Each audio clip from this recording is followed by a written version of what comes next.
చైత్ర పౌర్ణమికి కంచి కామాక్షమ్మ కోవిల్లో నవవర్ణ అర్చన అభిషేకం చేయించాము. దాని ప్రసాదాలు జాంగ్రీ, మైసూర్పా, వడలు, నిమ్మకాయ, కొబ్బరి చిప్ప, తీర్థం. ఇవన్నీ నవవర్ణ అర్చనకి ఇచ్చారండి. అభిషేకానికి బెల్ల పొంగలి, 2 రకాల అన్నప్రసాదాలు, వడలు, చందనం, అట్టిపళ్ళు, పువ్వులు, కొబ్బరి చిప్పలు. ఇవన్నీ కూడా మీకు చూపిద్దామని చెప్పిన వీడియో తీస్తున్నాను. కంచి కామాక్షమ్మ కోవిల్లో నవవర్ణ అర్చన అభిషేకం.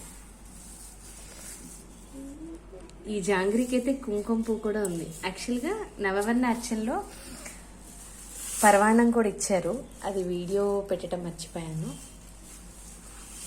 ఈ వీడియో కనుక మీకు నచ్చినట్టయితే షేర్, లైక్ అండ్ సబ్స్క్రైబ్.